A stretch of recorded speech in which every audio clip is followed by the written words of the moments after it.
Banjir merendam sejumlah wilayah di Bekasi hingga membuat aktivitas warga lumpuh. Ribuan rumah dan kendaraan terendam banjir hingga memaksa warga untuk mengungsi dari rumahnya. Korban banjir mengaku banjir tahun ini menjadi banjir terparah yang pernah ia alami. Jujur untuk yang paling parah itu 2025. Dari 2020 itu banjir terakhir hanya sampai di BNPB saja airnya. Tapi pas tahun 2025 itu air sudah sampai ke pertigaan Cipendawa. Jadi air udah cukup tinggi gitu. Kalau tahun 2020 di lantai 2 tetap kena sepinggang. Mungkin di 2025 ini bisa jadi lebih dari sepinggang, itu sekitar 5 meteran lah. Gubernur Jawa Barat Deddy Mulyadi menyebut banjir besar yang merendam sebagian wilayah Bekasi karena tata ruang yang buruk. Selain itu, berkurangnya daerah resapan di Jawa Barat memperparah banjir Bekasi. Untuk mengevaluasi tata ruang di Provinsi Jawa Barat, termasuk hilangnya daerah resapan air, daerah hijau, dan daerah pesawahan, yang paling besar adalah Jawa Barat. Penyebab banjir hilangnya ruang terbuka hijau, hilangnya hutan, hilangnya perkebunan teh, hilangnya sawah. Sudah itu penyebab banjir. Ya. Tak hanya Bekasi, banjir juga merendam sejumlah wilayah di Jakarta. Sebanyak 5 pompa penyedot air dikerahkan untuk mengalirkan banjir di kawasan Jatinegara, Jakarta Timur ke Kali Ciliwung.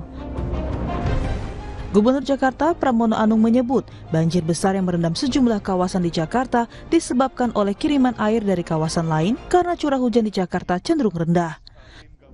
Namun Pramono bilang Jakarta akan siaga untuk memitigasi bencana banjir. Hampir 90% lebih adalah kiriman. Karena curah hujan di Jakarta sendiri cukup rendah, Mas. Jadi curah hujan akan menjadi tinggi, bebannya menjadi banjir kalau di atas 150. Nah, yang di atas 150 termasuk 180, bahkan ada yang 200, itu semuanya terjadi di atas. Tapi kami tidak mau menyalahkan siapapun. Ini menjadi tanggung jawab pemerintah Jakarta untuk mengatasi itu. Dan tadi kita sudah memutuskan untuk kampung siaga bencana untuk diaktifkan. BMKG memprediksi curah hujan tinggi masih akan terjadi pada 11 hingga 20 Maret 2025. Sehingga untuk mencegah terjadinya banjir besar di kawasan Jabodetabek, BMKG akan melakukan modifikasi cuaca hingga 8 Maret 2025. Musim hujan, Maret itu masih musim hujan, April itu sudah beralih ke kemarau. Transisi ke kemarau. Ada mundur ya Bu berarti? Enggak, memang enggak. Biasanya memang begitu. April itu transisi. Berarti ini Kita rencanakan sampai tanggal 8 Maret. Lalu kita lihat perkembangan cuacanya. Kalau memang membaik ya kita hentikan. Enggak perlu. Tapi kan ada tren setelah tanggal 11 sampai tanggal 20 itu ada peningkatan lagi. Nah, di situ kami siaga untuk modifikasi cuaca. Kita lihat nanti perkembangannya. Kemungkinan ada peningkatan lagi setelah saat 11 sampai tanggal 20 itu ada hari tertentu yang dicurigai untuk bisa terjadi hujan lebat ataupun ekstrim. Tapi makanya kami siaga. Sebelumnya, pembicaraan di antara pemerintah daerah di kawasan Jabodetabek soal penanganan banjir telah dilakukan, namun persoalan banjir belum juga terselesaikan. Tim Liputan, Kompas TV. Saudara, banjir di wilayah Jabodetabek mengakibatkan fasilitas hingga aktivitas warga lumpuh. Penyebab utama salah satunya yakni kurangnya resapan air juga hingga hujan lebat yang masih berpotensi jadi penyebab banjir. Lantas benarkah banjir yang terjadi di Jakarta merupakan banjir kiriman? Dan apakah tata ruang yang buruk menjadi penyebab utama masalah banjir? Pertanyaan selanjutnya, apa solusinya dan apa yang harus diperhatikan? Kita akan bahas bersama dengan sejumlah narasumber saya di pagi hari ini yang sudah hadir ke studio. Ada Deputi Eksternal dari Walhi Nasional, sudah ada Pak Mukri Friyatna. Selamat pagi, Assalamualaikum Pak Mukri. Waalaikumsalam, selamat pagi. Kabar baik ya? Alhamdulillah. Oke, kemudian melalui sambungan Zoom, ada ahli hidrologi Universitas Indonesia, ada Pak Ahmad Munir. Selamat pagi Pak Munir. Selamat pagi Mbak. Oke, kita masih membahas bagaimana peristiwa banjir yang melanda wilayah Jakarta, Bogor, Depok, Tangerang, dan juga Bekasi. Dan yang paling parah kita menjadi sorotan adalah wilayah Bekasi. Tapi sebelum ke wilayah Bekasi, saya ingin menyoroti betul apa yang dikatakan oleh Gubernur Jakarta, Pak Pramono Anung, yang mengatakan sebenarnya ini banjir kiriman dari wilayah lain, dari wilayah atas, dari wilayah Bogor, begitu. Benarkah demikian, Pak Munir? Ya, pernyataan itu bisa kita benarkan karena kejadian banjir pada Maret 2025 di wilayah Jabodetabek ini tidak lain faktornya adalah karena curah hujan yang tinggi. Bahkan boleh dikatakan curah hujan ekstrim karena tercatat oleh BMKG itu curah hujan dalam waktu 1 hari itu mencapai 167 mm. Itu sudah di atas 150 mm, artinya sudah dalam taraf ekstrim. Dan polanya biasanya untuk banjir tahunan di wilayah Jabodetabek, khususnya di Das Ciliwung, itu kalau di wilayah hulu sudah terjadi hujan kurang lebih durasi selama 4 jam dengan intensitas tinggi, itu sudah biasanya meluap. Nah, itu tren pada umumnya. Nah, sedangkan untuk tren yang Maret 2025 ini ada yang menarik, karena banjir makin besar di Das Kali Bekasi, artinya pergerakannya bergeser ke wilayah timur nih. Dari wilayah Jabodetabek secara keseluruhan, ada 13 das yang mengalir di Jakarta, ada di wilayah barat Das Cisadane, dan di wilayah timur ada Das Kali Bekasi. Oke, jadi memang karena intensitas hujan yang cukup lebat begitu di wilayah hulu, kemudian berarti kalau misalkan daerah hulu, dari hulunya ini sudah intensitas hujannya sudah lebat, begitu deras sekali selama 4 jam, sudah bisa dipastikan bahwa di daerah hilir seperti Jakarta, Depok, kemudian Bekasi ini sudah pasti meluap. Betul, apalagi pola curah hujan kemarin itu dalam sehari menyentuh 167 pada tanggal 2. Kemudian pada tanggal berikutnya itu lebih tinggi. BMKG mencatat lebih dari 200 mm. Itu artinya dalam tempo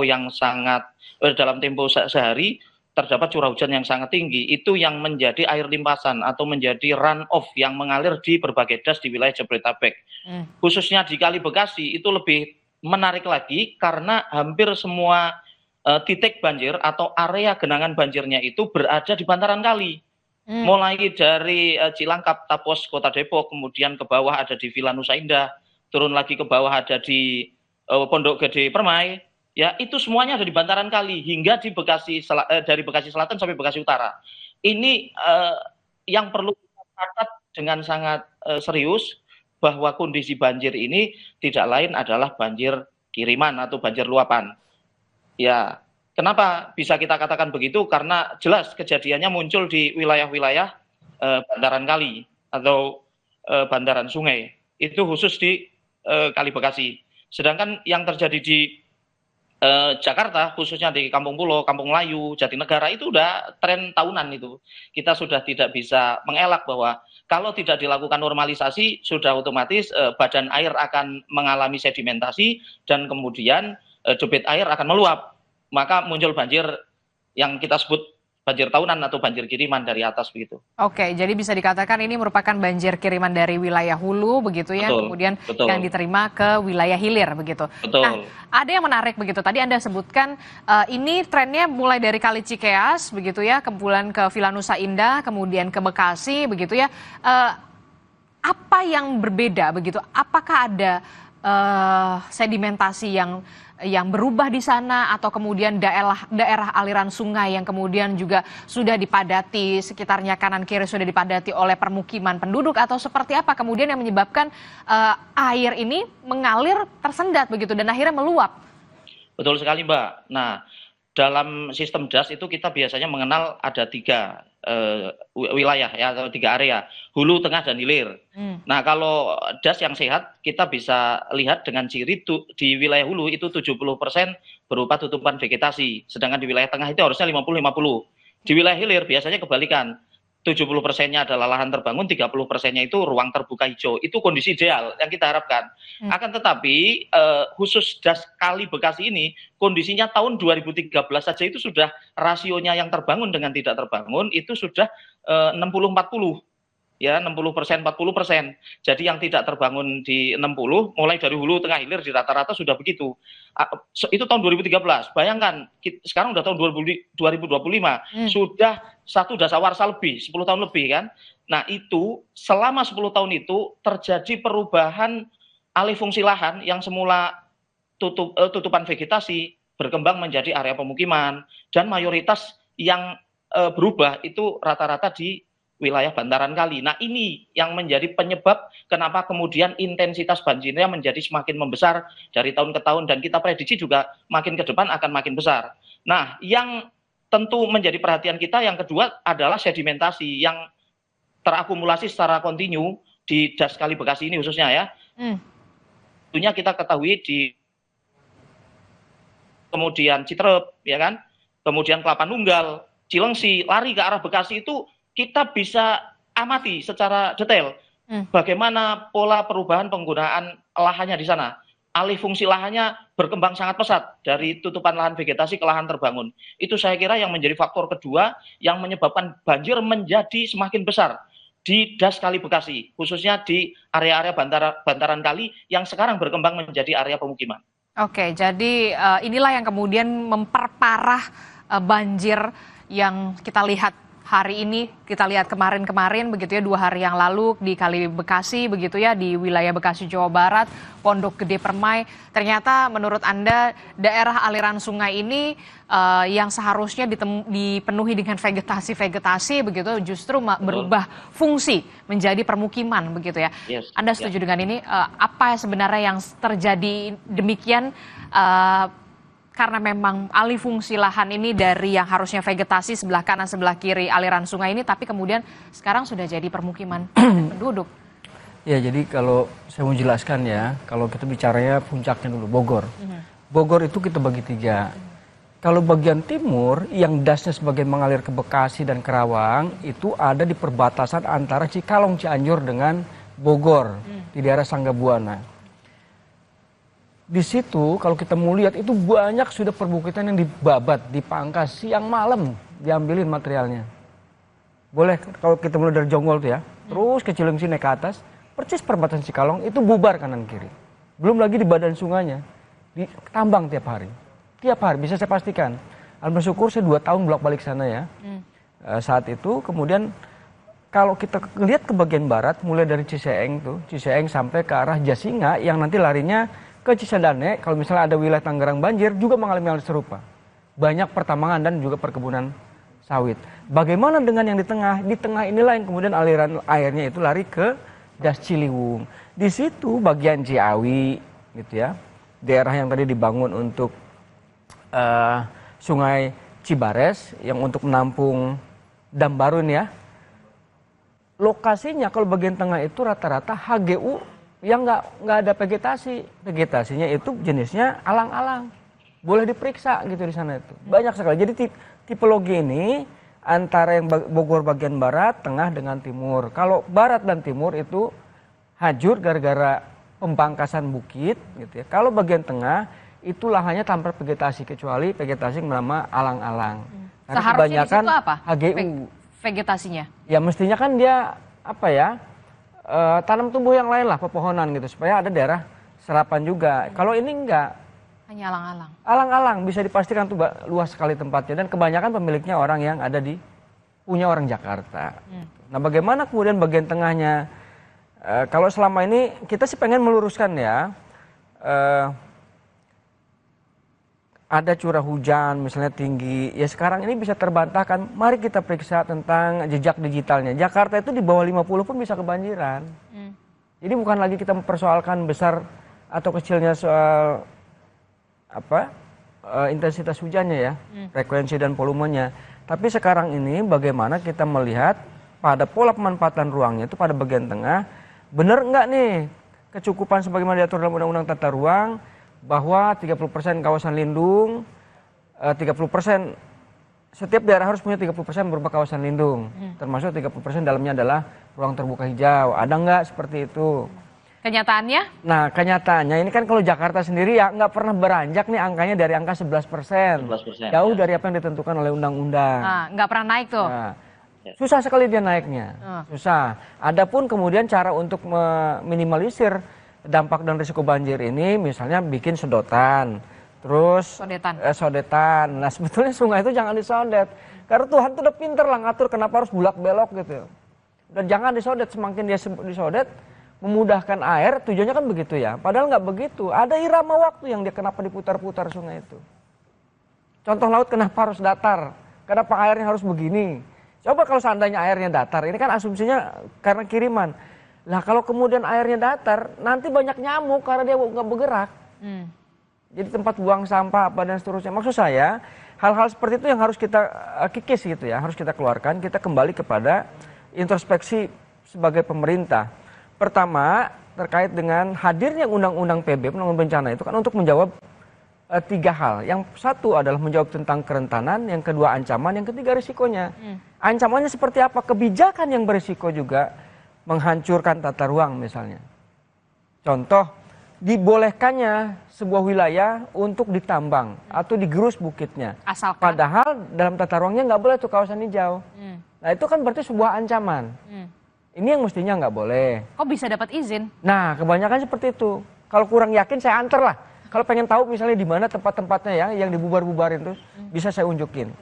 Nah yang kedua, ini yang menjadi presiden buruk terakhir ini sejak kemudian bisa kita sebut dinampikan lah setengahnya sejak terbitnya Undang-Undang 11 2020 tentang Cipta Kerja ini, bahwa tidak menjadi wajib lagi yang namanya kecukupan 30% dari total luas wilayah itu berupa kawasan lindung. Itu jadi soal. Jadi orang sekarang main serampangan. Instrumen pengendalian pencegahan perusakan lingkungan juga demikian dianggap. Jadi 30% itu dinego ya? Lah, ketentuan di Undang-Undang Cipta Kerja seperti itu. Bahkan apalagi kalau untuk terkait dengan proyek strategis nasional ya, itu boleh dinomor 2-kan. Tentang tata ruang itu boleh hanya untuk proyek strategis nasional cukup sifatnya mendapatkan diskresi dari seorang menteri ATR, kepala BPN itu. Kalau dia terbentuk masalah tata ruang untuk kepentingan proyek PSN. Sampai sebegitunya. Maksud kami hal-hal yang bersifat keliru kebijakan ini ya dibalikin ulang. Karena kita contoh yang paling sederhana mencapai target luasan 20% ruang terbuka hijau yang wajib disediakan oleh pemerintah itu pun kita agak ngap-ngapan gitu ya. Apalagi sekarang dikendorin peraturannya. Dikendorin bahkan mulai dihilangkan lah peran fungsi terkait dengan Undang-Undang Penataan Ruang. Nah yang terakhir ingin kami sampaikan bahwa dalam konteks lagi-lagi ya Undang-Undang Hadir Penanggulangan Bencana itu adalah untuk menjawab risiko. Risikonya itu kalau tidak bisa dihilangkan adalah diminimalisir. Nah khusus dalam hal ini kita berharap pemerintah bagaimana memastikan para penyintas ini ya terpenuhi hak asasi manusianya. Karena yang namanya HAM itu tidak boleh dikurangi dalam situasi bencana sekalipun. Misalnya makan minumnya seperti apa. Kalau contoh tadi Ibu tadi bilang ini hanya di tahun 2025 ini menjadi rasa terparah gitu dibandingkan dengan sebelumnya. Yang terparah. Bisa jadi karena sebelumnya dia nggak pernah ngerasain. Yang dimaksud terparah itu memang kalau dibandingkan dengan luasan cakupan areanya, khusus DKI itu jauh dikalah dengan dibandingkan 2007, 2012 dan seterusnya. Ini lebih kecil. Termasuk juga yang kita soroti adalah berubah fungsi lahan daerah aliran sungai yang kemudian sekarang sudah kita lihat menjadi permukiman warga begitu ya. Betul. Nah kalau mau juga bukti empirisnya nih, ayo kita datang ke Ciliwung nih. Ciliwung itu contoh di Condet, kalau bantaran sungainya dibiarin tuh, hutannya dijaga, tempat kita ngopi berlatih di sana. Dia banjir memang, tapi tergenang karena nggak merusak pemukiman yang lain. Karena memang ada ruangnya tuh, limpasan istilahnya. Dari dulu juga udah ada karena Ciliwung itu kan punya riwayat bagaimana dulu masyarakat dari Bogor itu kalau mengantar logistik pakai rakit. Rakit ya betul. Dan di situ ada parkiran-parkiran tuh di tempat-tempat di mana masyarakat bisa berinteraksi baik berniaga maupun sosial yang lainnya. Nah kawasan-kawasan itu kalau kemudian dijaga ya alhamdulillah syukur nggak sampai melimpas ke pemukiman-pemukiman seperti yang ada di Condet itu bisa menjadi rujukan maksud jadi kami. Contoh begitu ya. Bukan kemudian dengan betonisasi duitnya hilang kemudian juga itu lama-lama ambruk bangunannya. Contohnya juga bisa ada di sana, bisa dilihat. Oke, kita sebenarnya sudah mencoba untuk mengundang pemerintah Provinsi Jawa Barat begitu ya untuk bisa bergabung berdialog bersama kita di pagi hari ini. Bagaimana kemudian untuk menemukan solusinya, identifikasi masalahnya seperti apa. Tapi kemudian masih belum menemukan jawaban sampai saat ini dari Pemprov Jawa Barat begitu ya. Kita juga masih menantikan supaya dari pihak pemerintah Provinsi Jawa Barat juga bisa bergabung di dialog kita di pagi hari ini. Tapi nanti kita juga akan membahas bagaimana upaya-upaya yang sudah dilakukan, baik itu oleh daerah hulu begitu ya, dan juga hilir, sudah berapa banyak upaya yang dilakukan dan seberapa signifikankah kemudian ini bisa mengurangi banjir? Nanti kita akan